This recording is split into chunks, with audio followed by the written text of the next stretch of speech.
Alhamdulillah aman ini. Ya, ya baik. Baik, dokter. Mohon izin izin share screen terkait materi yang akan kita sampaikan kita sama-sama pagi hari ini belajar, Ustaz. Saya pagi hari ini menyampaikan materi tentang share pengalaman nih, dalam transformasi pendidikan Islam berdasarkan Al-Quran dengan pendekatan filosofis dari surah Al-Alaq ayat 1 sampai 5. Mohon izin untuk memperkenalkan diri saya. Saya Muhammad Khairuddin, Associate Professor, alhamdulillah sudah lulus uji kompetensi. Saya pendidikan S1 sampai S3 saya di Institut PTIQ Jakarta. Jadi basicnya semuanya berbasis Quran, Ustaz, gitu. Nah, alhamdulillah diberikan kesempatan untuk bisa bersama share di dalam join kegiatan pagi hari ini. Tak lain saya banyak belajar di dalam kegiatan ini, dan mungkin nanti kekurangan-kekurangan yang terkait dengan apa yang saya sampaikan kita bisa sharing pengalaman yang ada di Thailand ataupun yang ada di Indonesia. Saya masih ingat tahun 2021 ya, Ustadz Dr. Abdul Aziz, kita pernah share dalam kegiatan Zoom antara Indonesia, Thailand, dan Malaysia saat itu. Nah, di dalam kesempatan ini pula kami diberi kesempatan untuk menyampaikan materi ini. Kami mengawali dari latar belakang dan urgensi daripada pendidikan saat ini.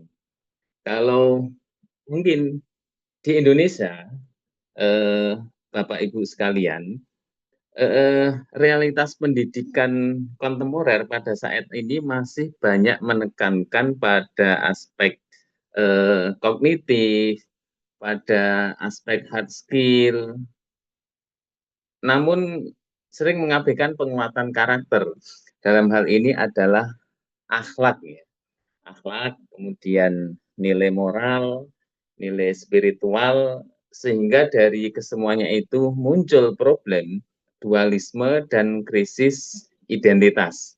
Artinya mungkin kalau kasus-kasus di Indonesia, Bapak Ibu sekalian, menyambung tadi yang disampaikan oleh Prof. Subaidi, banyak sekali kasus-kasus misalkan berbeda dengan kegiatan seorang murid, seorang santri, seorang pelajar di akhir-akhir ini yang kemudian lebih mengedepankan misalkan basisnya hak asasi manusia ataupun kemudian itu kebebasan dan lain sebagainya, sehingga nilai-nilai karakter atau nilai-nilai akhlak itu berkurang, gitu kan, nilai-nilai itu berkurang. Ya, bisa kita lihat misalkan ada seorang murid, seorang guru dipidanakan oleh orang tua gara-gara mungkin mencubit atau menjewer telinganya, itu sekarang sudah menjadi hal yang luar biasa. Padahal di satu sisi Islam sendiri pendidikan yang ditekankan berbasis wahyu, di mana transformasi pembelajaran ini menjadi nilai-nilai wahyu yang sangat strategis untuk membangun peradaban, membangun manusia yang beradab, manusia yang mempunyai karakter, akhlak, menjawab krisis kemanusiaan masa kini dan masa yang akan datang. Oleh karena itu, di dalam pendekatan holistik, pendidikan Islam tidak hanya berorientasi pada pengetahuan, namun juga membangun nilai karakter, nilai spiritual secara utuh untuk membentuk insan kamil. Nah, ini beberapa hal yang kami ambil referensi dari beberapa kitab tafsir yang kami angkat dalam tema pagi hari ini adalah nilai dari surat Al-Alaq ayat 1 sampai dengan ayat 5. Yaitu. Nah, kemudian Bapak Ibu yang terhormat, di dalam proses turunnya wahyu, diriwayatkan di dalam kitab Sahih Bukhari dan Sahih Muslim, Rasulullah Shallallahu Alaihi Wasallam kala itu memang dirangkul, didekap oleh malaikat Jibril sambil malaikat Jibril berkata, Iqra. Kemudian jawab Nabi, ma ana biqari. Iqra, ma ana biqari. Iqra, ma ana biqari. Itu tiga proses yang kemudian dilanjutkan dengan Iqra bismi rabbikal ladzi khalaq, khalaqal insana min 'alaq sampai ayat 5. Di ayat ketiga itu ada Iqra wa rabbukal akram. Nah, saya mengutip dari apa yang pernah disampaikan oleh gurunda kami, Profesor Dr. Nasaruddin Umar. Beliau mengatakan, nggak mungkin Tuhan atau Allah itu menyampaikan sesuatu itu redundance. Artinya redundance itu pengulangan yang tiada manfaat. Artinya setiap tahap itu pasti ada manfaatnya yang bisa untuk diambil pelajaran di sana. Maka dari proses turunnya wahyu itu tadi, pengulangan Iqra sampai 5 kali itu tadi, dari yang pertama, kedua, ketiga, sampai di termaktub di ayat 1 dan ayat ketiga itu. Maka redundance itu tadi yang kemudian oleh para ulama ahli tafsir, saya mengutip dari Prof. Nasaruddin Umar, beliau mengatakan, redundance, nggak mungkin Tuhan itu menyampaikan sesuatu tanpa ada manfaatnya. Itu. Nah, kemudian dari itu, Bapak Ibu sekalian, maka yang disampaikan oleh beliau pada dimensi proses wahyu itu tadi, maka ada hal yang menjadi bagian dari kita, tingkatan-tingkatan secara filosofis oleh Prof. Nasar itu disampaikan seperti ini. Yang pertama, Iqra yang pertama itu adalah pendekatan dalam pendidikan sensorik, artinya pendidikan yang paling dasar, berbasis dari pengalaman indrawi, sebagai titik awal pengenalan dunia. Nah, panca indera yang menjadi fokus di sana, menjadi fokus utama otak untuk menerima informasi. Salah satu contoh bagaimana ketika Nabi, kita misalkan salah satu contoh diminta oleh seseorang, tolong potretkan daripada pohon kelapa. Kita ambil pohon kelapa, kemudian kita potret. Mohon maaf sebelum saya lanjutkan, bisa mendengar suara saya ya? Halo? Dengar Pak Dokter, dengar. Oh baik, terima kasih. Ya, dengar Ya. baik. Diminta untuk memotretkan pohon kelapa, kemudian ini loh pohon kelapa itu. Itu pada tahapan sensorik. Kemudian yang berikutnya meningkat ke pendidikan intelektual, di mana tidak hanya sensorik. Kalau tadi hanya pada seseorang itu melihat wujud pohon kelapa itu seperti ini, tetapi pada pendidikan intelektual ini sudah menganalisa daripada komponen-komponen dari pohon kelapa itu. Bagaimana batangnya, bagaimana akarnya, bagaimana daunnya, dan seterusnya itu. Kemudian pada tahapan yang berikutnya, Iqra yang ketiga, tingkatan ketiga ini adalah pendidikan emosional. Di sini sudah pada fokus kesadaran, pengelolaan perasaan, membentuk individu yang tidak hanya cerdas secara intelektual, tetapi juga matang secara emosional. Salah satu contoh yang paling sederhana, tadi kalau saya gambarkan pohon kelapa itu tidak hanya pada tataran ketika seseorang itu merasakan hasilnya saja atau mengetahui struktur pohon kelapa, tetapi yang dia rasakan lebih dari itu. Misalkan saya waktu kecil sama kakek saya nanam pohon kelapa. Ini loh nak, nanti kalau kamu sudah besar kamu dapat mengambil manfaat dari pohon ini. Tapi beberapa tahun kemudian kakek saya sudah tidak ada. Tetapi kemudian pohon kelapa itu sudah berbuah. Di kala bulan Ramadan kita berbuka puasa dengan menikmati buah kelapa muda ini, yang tergambar dalam hati saya ketika mengucapkan, andaikan kakek ini masih ada, beliau bisa merasakan nikmatnya, lezatnya, sedapnya daripada buah kelapa muda ini. Itu pendidikan emosional. Kemudian pendidikan Iqra yang berikutnya, tingkatan yang keempat adalah pendidikan spiritual. Menekankan hubungan dengan Tuhan. Makanya di dalam Iqra yang Iqra Al-Alaq ayat pertama itu dikatakan Iqra bismi rabbikal ladzi khalaq. Sebutlah dengan menyebut nama Tuhan itu yang telah menciptakan. Menekankan hubungan dengan Tuhan, mengembangkan kesadaran spiritual, nilai-nilai moral, dan pemahaman mendalam tentang tujuan hidup. Misalkan kalau kita lihat para sahabat misalkan, ada banyak riwayat yang menyampaikan bahwa ketika mereka membaca ayat-ayat Al-Quran misalkan yang berbicara tentang janji Allah, mereka akan berseri-seri, mereka akan gembira, mereka akan senang. Tetapi ketika mereka mendengarkan ayat-ayat yang berisi tentang ancaman Allah ataupun siksa Allah, mereka akan menangis. Misalkan, innal munafiqina fid darkil asfali minan nar. Sungguh orang munafik itu dia ditempatkan pada neraka yang paling dalam. Itu sungguh luar biasa sekali.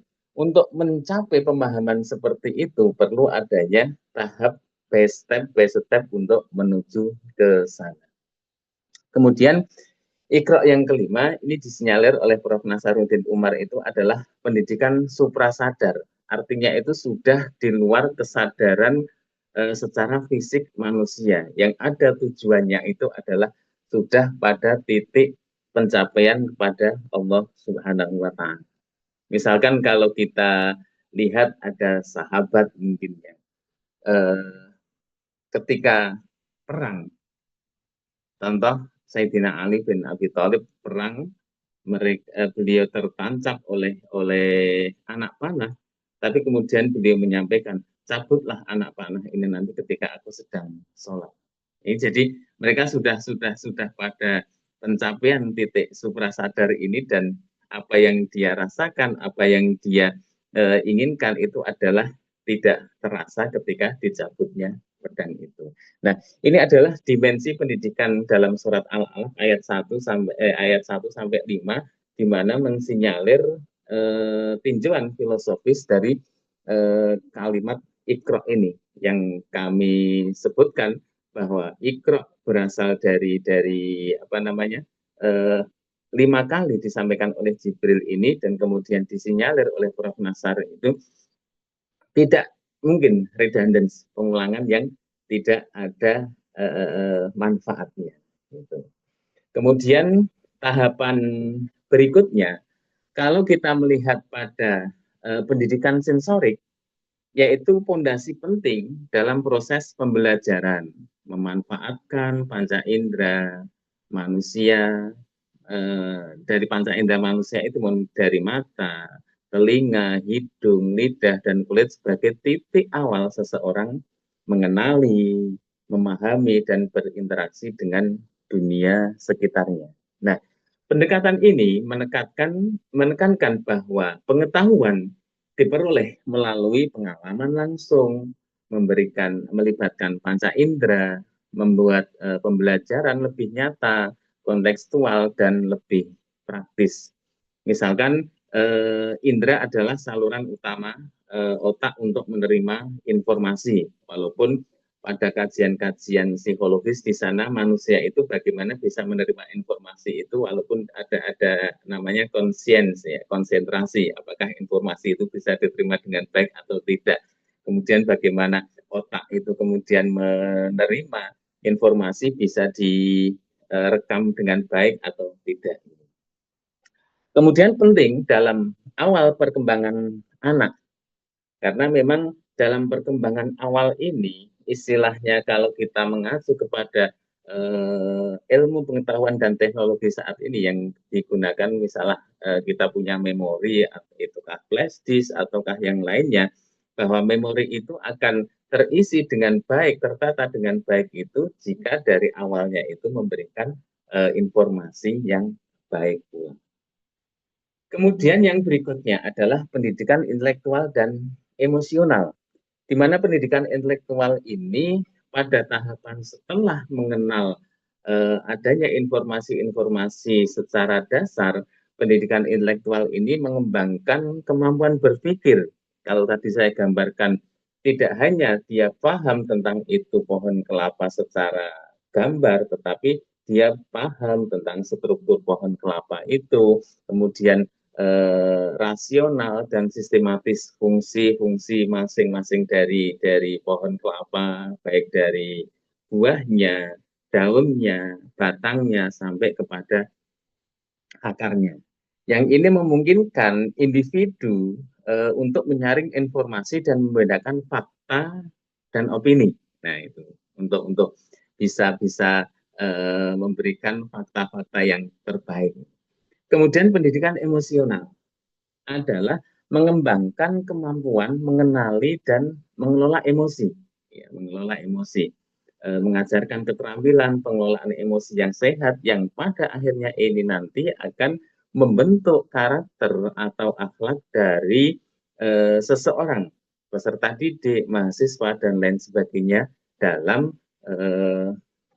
tahapan-tahapan pendidikan ini. Kemudian yang berikutnya adalah pendidikan spiritual dan suprasadar. Yang kedua-duanya kami sampaikan. Ini kalau di Indonesia pakar tafsir Profesor Dr. Quraish Shihab itu beliau menyampaikan kalau yang tingkatan yang pertama tadi itu pada tataran 1, 2, 3 itu pada tataran membumikan Al-Quran, kemudian pada tataran Iqra yang keempat dan kelima ini adalah melangitkan Al-Quran. Karena apa? Ini sudah pada tahapan pendidikan spiritual, di mana implementasi yang dia dapatkan informasi, kemudian menjadikan karakter, akhlak pada diri seseorang. Nah, spiritualnya ini adalah kesadaran akan kehadiran Tuhan dalam setiap aspek kehidupan. Ada riwayat yang masyhur, suatu saat ketika Imam Syafi'i radhiyallahu an, beliau belajar di pesantrennya Imam Malik radhiyallahu an. Wah, itu terjadi kecemburuan dengan kawan-kawan santri yang lain. Loh guru, mohon maaf, kenapa Syafi'i itu kok diistimewakan? Kami kan juga murid-murid guru juga gitu kan. Akhirnya apa yang disampaikan oleh Imam Malik terhadap murid-muridnya kurang lebih 41 termasuk di dalamnya itu Imam Syafi'i, dikasih mungkin sembelihan ayam lah atau burung gitu. Kasih burung satu-satu, kasih peso satu-satu. Pesan Imam Malik kepada para muridnya, sembelih di mana tidak ada yang melihat. Nah, mereka berpencar. Setelah berpencar, mereka pergi ke hutan, kemanapun dia tengok kanan kiri tidak ada orang, dia sembelih, sudah laporan. Selesai. 40 orang itu laporan dengan masing-masing versinya. Tadi kamu sembelih di mana? Kami sembelih di balik bukit, guru. Kamu di mana? Di hutan. Kamu di mana? Di dekat sungai dan seterusnya.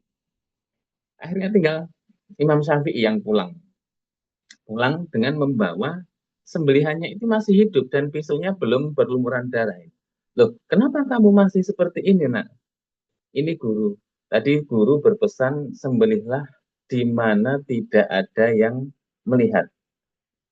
Nah, gimana saya menyembelih guru? Di mana saya melakukan kegiatan, Allah pasti tahu, bisa melihat apa yang saya lakukan.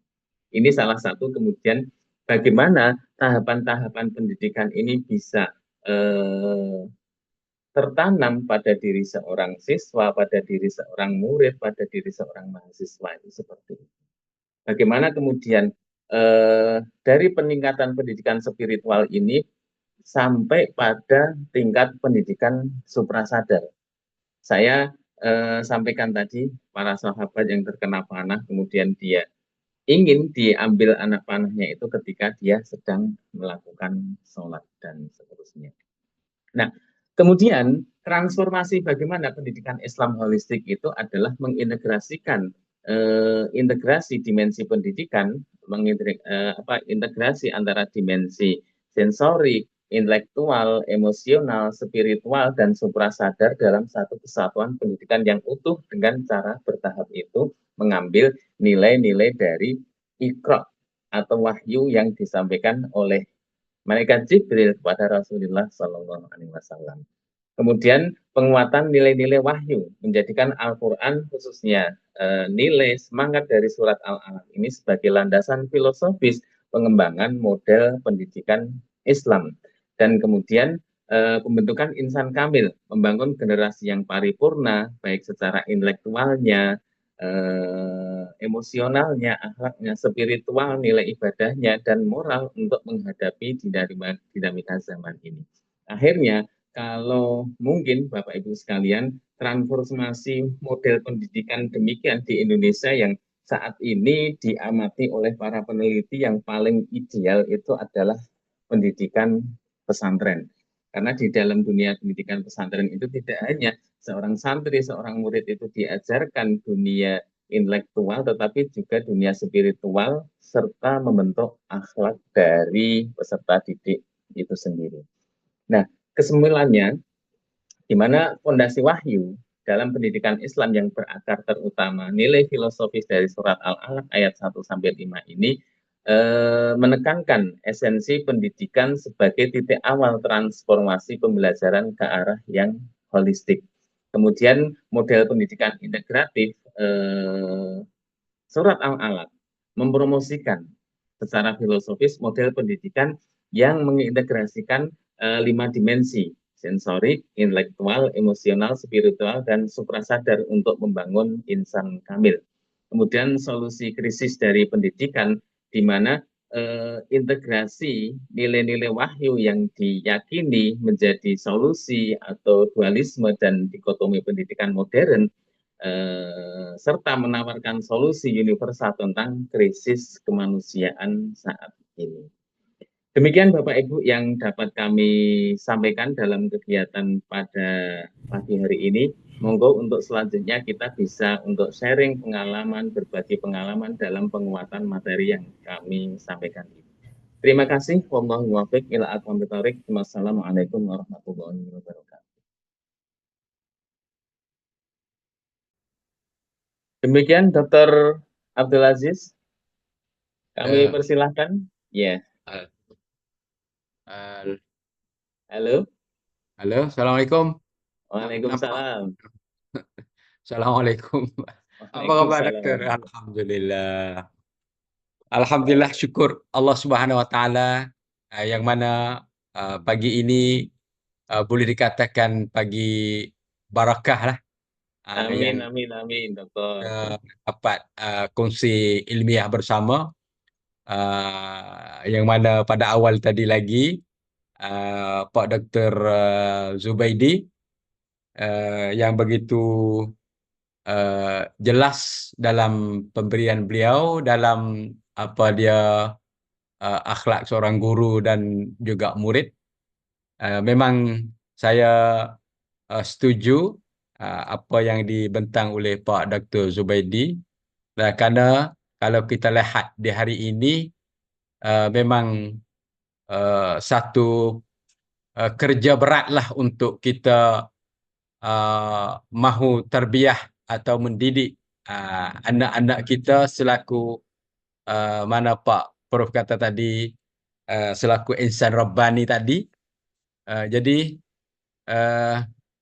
akhlak-akhlak nilai-nilai yang uh, nilai-nilai yang baik itu di hari ini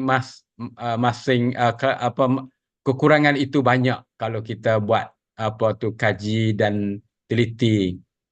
Maka saya rasa peran dosen lah, peran guru, pensyarah mesti kita kembalikan semula untuk terbiah anak-anak kita. Dalam hal itu kita juga kena terbiah. Jadi apa yang kita kalau kita kata anak kita kena terbiah, jadi kita pun kena terbiah. Jadi apa yang kita kena terbiah? Saya kata seperti mana Prof kata tadi dalam surah Al-Alaq tu, Dr. Muhammad Khairuddin Ya, memang Prof. cukup memberi arti kepada kita. Saya dia rasa dapat benda baru dengan Dr. tadi, Dr. Muhammad Khairuddin tu, yang Terima kasih, mana Dokter. Terima kasih, terima kasih. yang saya lihat di sini itu transformasi murid tu, atau macam mana kita nak holistik tu. Tu yang tu saya rasa benda benda baru yang Pak Doktor sebut tadi tu. Nah, jadi macam mana kita nak campur, nak bentuk dia tu selaku dalam aspek-aspek yang banyak tadi, baik rohani apa semua tu.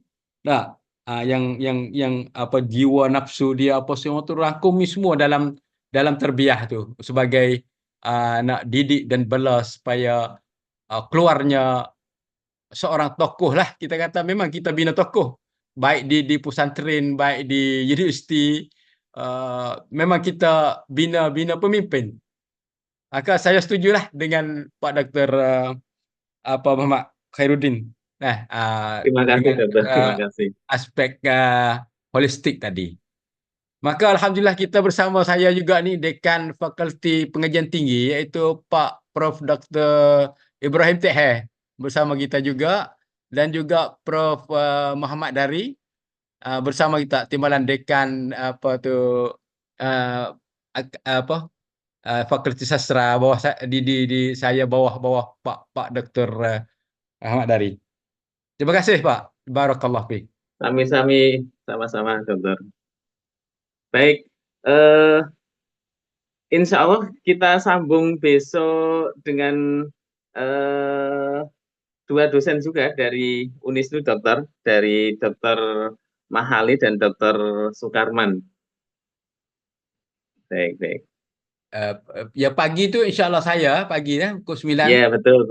Tapi kita guna Zoom yang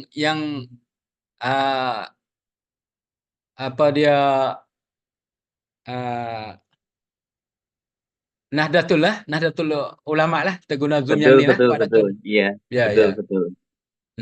Mudah-mudahan nanti kami dan Prof Subaidi dan beberapa dosen dari Unisnu bisa berkunjung ke Fatoni, Pak Dokter. Insya Allah mudah-mudahan di pertengahan bulan September ini, mudah-mudahan bisa berkunjung ke sana. Ya, insya Allah. Amin, Ahlan wa sahlan. Amin. Amin ya. Baik, mungkin untuk hari ini kami cukupkan dulu ya, Pak Dokter. Ya. Baik.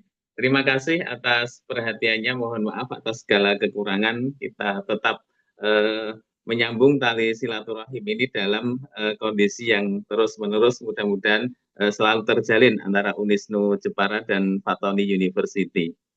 Baik Pak Dokter, kami mohon undur diri sekali lagi.